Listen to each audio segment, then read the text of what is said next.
and welcome to my video on my cultural plunge. So the assignment was, let me put it up here on the screen and read it.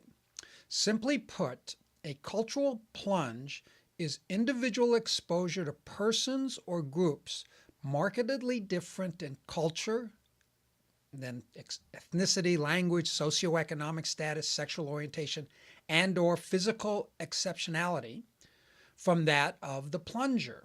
So the key there, you see I've highlighted it, is the idea of find some group that's markedly different than you are, in my case, who I am.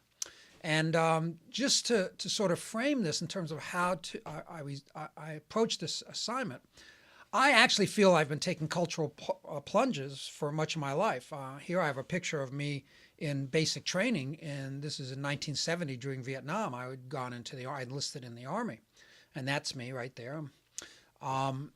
And that was a huge cultural plunge, if you could imagine. I mean, now you're living and sleeping and washing and eating and fighting and drinking and with other men that from completely different cultures. So that was a huge cultural plunge. But for this assignment, I wanted to do it a little differently.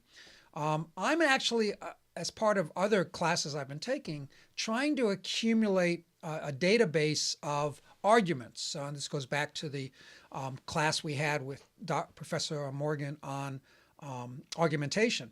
And the idea is I'm trying to catalog beliefs and what people think. So this intercultural communication class was a perfect vehicle. Samovar lists, and let me put up the ones he lists here. So Sandoval lists 6 elements of culture: worldview, values, language, religion, history, and social organizations.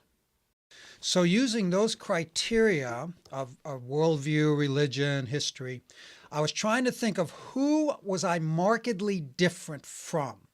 What group would be the most, would I gain the most benefit from studying? And for me, the answer was easy: white, Christian, Trump supporters. One of the changes that I made to this assignment, I tweaked it a bit, and that is rather than go out to find white Christian Trump supporters, I felt that that would be a difficult thing to do, that what I would do is I would use the media to try to figure out what their worldview is, what their beliefs are, what their values are, what their language is, and what their social organizations. And the good thing about this is that if I would have done it sort of as a one-time gathered information, then that would just be one time. But now I can continue this long term in terms of gathering information that would help me understand what, as Samovar points out in this book, are the 6 key elements of culture. In order to keep this to 6 or 7 minutes, I had to cut this big time. I could go on for this probably 10 or 15 minutes in terms of what I found in my cultural plunge. It was very fascinating. But let me just do this quickly, and hopefully it makes sense. So this first clip is what I think is white evangelical Trump supporters' worldview. James, our country is in real trouble, and yes, a lot of it is because we've just divorced ourselves from common sense. We've divorced ourselves from an understanding that we cannot survive as a republic if we do not become, once again, a God-centered nation that understands that our laws do not come from man, they come from God. It's the natural law of God. Our founders really understood that and believed it. They did. Now, I'm not saying that a person should run and say, let's have a theocracy, because I don't think we should. It's ridiculous. No, that's not what even our founders want. We have a theocracy right now. It's a secular theocracy. That's it. It's a humanistic, secular, absolutely, atheistic, even antagonistic toward Christian faith. Yep. And that's what we need to understand. Our basic fundamental rights are being robbed from us, taken from us, piece by piece. What's happening is that the progressive left agenda is really all about making sure that they are codifying the sexual revolution. This is all about the sexual revolution agenda and the breakdown of the American family. The critical, and again, this is about the breakdown of the American family and the fact that the progressive left is all about wanting to take down American values. And in other words, we are seeing a breakdown of the rule of law. And so what it's teaching the millennial generation like myself and younger is to to ignore the fact that we have legitimate authority in the civil government. And we see that God ordained 3 spheres of government. There's the church government, the family government, and the civil government. And so to ignore the rule of law, that's what they're trying to do, to break down authority and say we don't need to have this so that we can advance the abortion agenda. Oh. So this next clip is what I think is a good description of white evangelical Trump supporters' religious views. As we were saying before, the president has enormous support among the evangelical community. And I wonder if you could just help me understand, where does that support come from? Public policy. Evangelicals experience or felt that in the past number of years, the past 10 years, issues of religious liberty, issues of advancing their Judeo-Christian value system stood in a de facto and de jure manner, for that fact, threatened. Sisters of the Poor, Hobby Lobby, Supreme Court cases that to evangelicals infringed their ability to advance the gospel of Jesus. So all of a sudden we have President Donald Trump.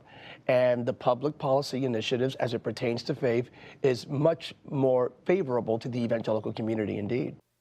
Now this next clip and the last clip, I'd love to have more clips. I had them on language and history and a bunch of others. But in terms of values, the big value that I value is diversity, but apparently they don't. And here is Tucker Carlson, who is a white Christian Trump supporter, saying why he thinks diversity is not important. And of course, they've lectured us endlessly about something called diversity, as if that answers some relevant question.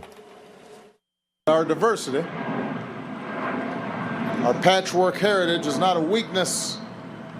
It is still and always will be one of our greatest strengths. Our diversity is one of our greatest strengths. Our great strength lies in our diversity. Do you get along better with your neighbors or your coworkers if you can't understand each other or share no common values? Please be honest as you answer this question. And if diversity is our strength, why is it okay for the rest of us to surrender one of our central rights, freedom of speech, to just a handful of tech monopolies?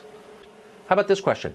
After spending 2 centuries overcoming our country's painful history of racial discrimination and hatred, why is it once again acceptable, even encouraged, to attack people on the basis of their skin color?